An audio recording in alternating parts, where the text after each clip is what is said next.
আজ আমার একটা প্রশ্নের উত্তর দিন তো। আচ্ছা, কার কার মনে হয় যে কেক বাড়িতে বানানো ভীষণ ঝামেলার?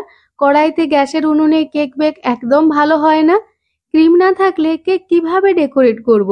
আটা দিয়ে কি কেক বানানো সম্ভব? আর যদি আটা দিয়ে বানাই সেটা কি ভালো তৈরি হবে, স্পঞ্জি হবে, খেতে ভালো লাগবে?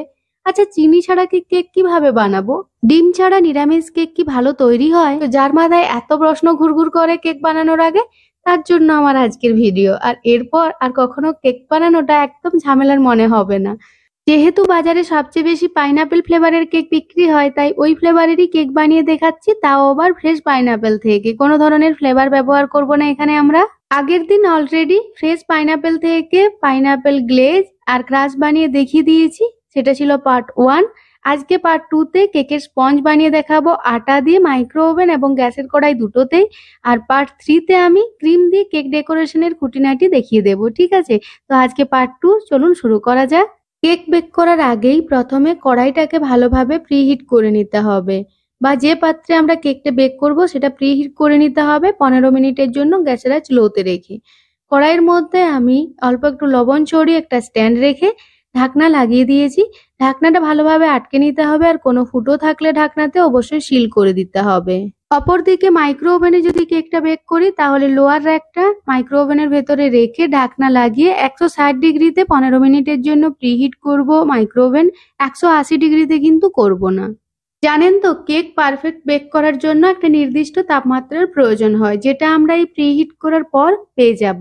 তো অবশ্যই যে 15 মিনিট আমরা প্রিহিট করতে দিচ্ছি কড়াই বা ওভেন, তার মধ্যে ব্যাটারটা বানিয়ে নিতে হবে, তাতে টেম্পারেচারটা প্রপার হয়ে যাবে। এই 15 মিনিট পর ওভেন বন্ধ হয়ে গেলে আবার টেম্পারেচার কমে যেতে পারে, সেটা কিন্তু করা চলবে না।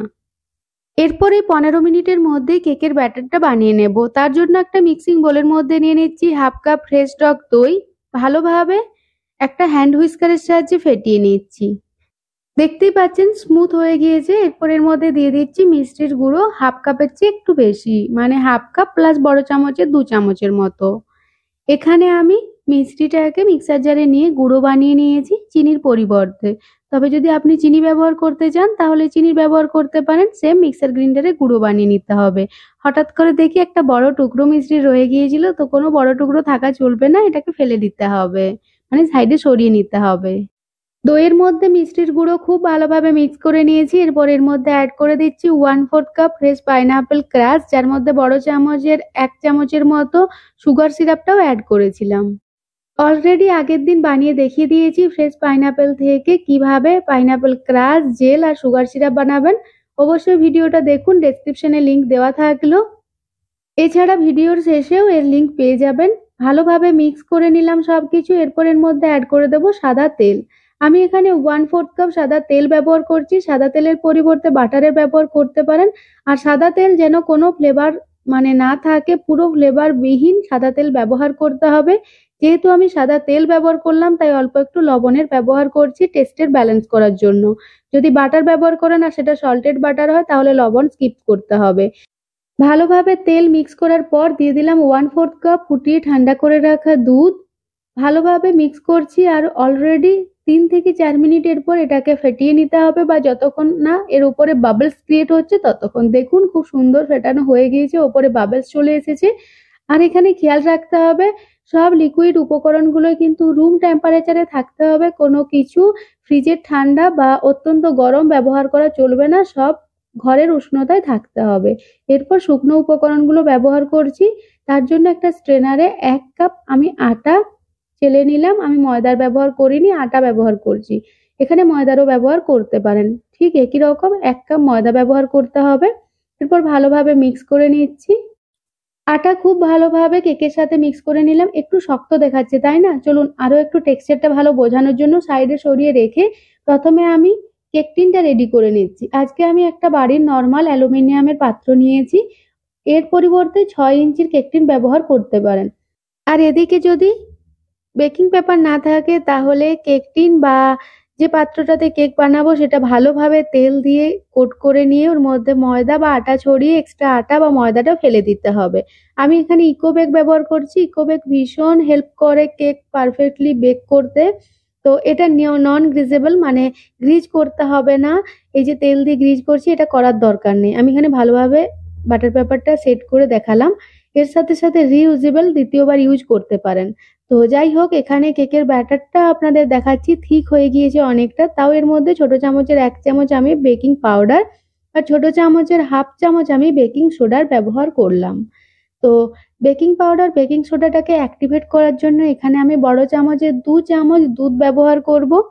আর এমনিতেই কেকের ব্যাটারটা একটু থিক রয়েছে, তো দুধ আমাদের ব্যবহার করতে হবে। তো এরপর আমি ভালোভাবে মিক্স করে নিচ্ছি। এরপর আসি মেন পয়েন্টে। বেকিং পাউডার বেকিং সোডা দেওয়ার পর আলতো হাতে মিক্স করতে হবে, ওভার মিক্স করা চলবে না। আর ভালোভাবে যদি মিক্স না করি তাহলেও রেড স্পট চলে আসবে, একটা আলাদা স্মেল আসবে। তাই ভালোভাবে আলতো হাতে ক্লকওয়াইজ ডাইরেকশনে মিক্স করতে হবে। আর মানে ওভার মিক্স করা চলবে না। এরপর দেখতেই পাচ্ছেন আমি এখানে আটার কেক বানাচ্ছি। ব্যাটারটা ঠিক লাগলো, তাই বড় চামচের 2 চামচ আবারও আমি ফুটিয়ে ঠান্ডা করে রাখা দুধ ব্যবহার করলাম। ময়দার কেক বানালে যে পরিমাণ দুধ ব্যবহার করলাম তার থেকে বড় চামচের 2 চামচ দুধ কম লাগবে। আটার কেকে 2 থেকে 3 বড় চামচ দুধ এক্সট্রা লাগে, ময়দার ক্ষেত্রে একটু কম লাগে। ঠিক আছে, পুরো বুঝে গেলেন ময়দার ব্যবহার করলে কতটা ব্যবহার করতে হবে, আটার কতটা। পুরো ডিটেলস আমি ডেসক্রিপশনে দিয়ে দেব, এখানে স্ক্রিনেও অ্যাড করে দিয়েছি। তো কোনো অসুবিধা আপনাদের হবে না। আর সেম মেজারমেন্টে কেকটা বানাবেন, একদম পারফেক্ট তৈরি হবে। এরপর আমি ব্যাটারটাকে কেক টিনের ভেতরে ভরে ভালোভাবে সেট করে নিলাম। ট্যাপ করে নিতে হবে যাতে এক্সট্রা এয়ার বাবলস না থাকে। এরপর এদিকে দেখুন, আর 29 সেকেন্ড বাকি ছিল, ততক্ষণে আমার ব্যাটার তৈরি হয়ে গিয়েছে। আমি 45 মিনিটের জন্য 160 ডিগ্রিতে কেকটা বেক করতে দিলাম। অপরদিকে আবারও এখানে আমি ময়দার কেক বানাচ্ছি। প্রথমে একটা আটার বানিয়ে দেখালাম, আর এটা ময়দার। দেখুন টেক্সচারটা, বড় চামচের 2 চামচ দুধ কম লেগেছে। এরপর সেটাকে আমি একটা 6 ইঞ্চির কেক টিনের মধ্যে ভরে নিচ্ছি, ভালোভাবে ট্যাপ করে দিচ্ছি। সেম উপকরণে বানিয়েছি, কোনো অসুবিধে নেই। এটাকে আমি কড়াইতে বানিয়ে দেখাবো। কড়াইতে পারফেক্ট বেক করার জন্য একটা টিপস অবশ্যই মাথায় রাখবেন। দেখুন আমি ঢাকনাটা খুলে কেক টিনটাকে দিলাম, যার কারণে টেম্পারেচারটা একটু চেঞ্জ হলো। তাই ঢাকনা ভালোভাবে লাগিয়ে দেওয়ার পর 1 মিনিট ঘড়ি ধরে টেম্পারেচারটা বাড়িয়ে দিলাম। তারপর আবার গ্যাসের আঁচ একদম লোতে করে কেকটা বেক করব। এতে কেকটা প্রপার বেক হবে, একদম মানে বসে যাবে না, কোনো অসুবিধা হবে না। তো প্রথমে আমার এটা তৈরি হয়ে গিয়েছে, ওপর থেকে একটু ডার্ক কালার চলে এসেছে, কারণ 45 মিনিট লাগতো না, 160 ডিগ্রিতে 40 মিনিট বেক করলেই হতো। তো কোনো অসুবিধে নেই, কেকটা দারুণ তৈরি হয়েছে। কেকটাকে ঠান্ডা করতে রাখছি। একটা ওপরে টাওয়েল দিয়ে দিতে হবে, তাতে কেকটা নরম থাকবে। আর এদিকে দেখুন প্রায় 45 থেকে 50 মিনিট সময় লাগলো এখানে আমার কড়াইতে বেক করতে। মাইক্রো ওভেনে 40 মিনিট আর কড়াইতে 50 মিনিট, 10 মিনিট বেশি লাগে। তবে সবার ক্ষেত্রে কিন্তু একই রকম হবে না, 5-7 মিনিট সবারই ডিফারেন্স হতে পারে। কিরকম মানে আপনি টেম্পারেচারটা রেখেছেন, কিভাবে বানাচ্ছেন, কোন কড়াইতে বানাচ্ছেন, অনেক কিছু ম্যাটার করে। তো অবশ্যই 40 মিনিট পর কেকটা একবার দেখে নেবেন, ঠিক আছে? বা 35 মিনিট পর একবার কেকটা চেক করে নেবেন। টুথপিক দিয়ে আমি ভালোভাবে চেক করে নিয়েছিলাম, সব দুটো কেকেই ড্রাই এসেছিল। এখানে দেখুন যেটা মাইক্রো ওভেনে বানিয়েছি সেটাকে ঠান্ডা হয়ে যাওয়ার পর কেটে এটা ডেকোরেট করে দেখিয়ে দিচ্ছি। আমি এখানে দুটো কেক বানিয়েছি, তার দুটো কারণ রয়েছে। প্রথম কারণ হচ্ছে একটা আটার একটা ময়দার দুটো কেক বানিয়ে দেখালাম। দ্বিতীয়ত এই কেকটা আমি ক্রিম ছাড়া ডেকোরেট করে আপনাদের দেখাবো। কোনো ফ্যান্সি ইকুইপমেন্ট না থাকলে কিভাবে কেক ডেকোরেট করে নর্মালি বাড়িতে খাওয়া যায় সেটা দেখাবো। আর পরের দিন আমি ওই কেকটা ডেকোরেট করে আপনাদের দেখাবো ক্রিম দিয়ে, ঠিক আছে? একদম প্রপার ওয়েতে। তো এখানে দেখুন আমি একটা রিল সুতা নিয়ে কেকটাকে ভালোভাবে কেটে নিলাম দুটো ইয়েতে। কতটা স্পঞ্জি জালিদার তৈরি হয়েছে আটার কেকটা, তাই না? দারুণ তৈরি হয়, একবার অবশ্যই বাড়িতে বানাবেন। এরপর ডেকোরেট করে দেখাচ্ছি। তার জন্য কেকের যে নিচের স্লাইসটা নিয়ে তার মধ্যে দিয়ে দিচ্ছি পাইনাপেল ক্রাশ, যেটা আগের দিন বানিয়েছিলাম, ভিডিওটা বললাম না, ডেসক্রিপশনে দিয়ে রাখছি বা এন্ড স্ক্রিনেও দিয়ে রাখছি। তারপর সেকেন্ড লেয়ারটা দিয়ে এর ওপরে যে পাইনাপেল গ্লেজটা বানিয়েছিলাম সেটা স্প্রেড করে নিচ্ছি ভালোভাবে। দেখুন কতটা পারফেক্ট পাইনাপেল গ্লেজ আর ক্রাশটা তৈরি হয়েছে, ভীষণ সুন্দর তৈরি হয়েছিল বলেই কেকটাও দারুণ তৈরি হয়েছে। ওপর থেকে একটু মিষ্টির গুঁড়ো ছড়িয়ে দিচ্ছি, এতে খুব সুন্দর টেস্ট আসবে। আর ওপর থেকে দুটো চেরি দিয়ে ডেকোরেট করে দিচ্ছি।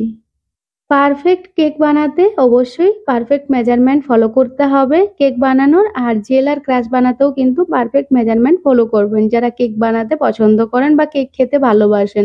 আর এদিকে কেটে দেখাচ্ছি কতটা সফট নরম জালিদার হয়েছে, সেটা তো বুঝতেই পারলেন। অলরেডি গুড্ডু ওয়েট করে বসে রয়েছে, রাত্রি এখন 11টা। গুড্ডু ঘুমোয়নি, সে কেক খাওয়ার জন্য বসে রয়েছে। ওকে না কেক খাওয়ালে আমার কেক বানানোটাই অপূর্ণ রয়ে যাবে, সম্পূর্ণ হবে না। এখানে পিস পিস করে কেটে কেকটাকে ফ্রিজে প্রায় 4-5 দিন সংরক্ষণ করতে পারবেন। টাটা।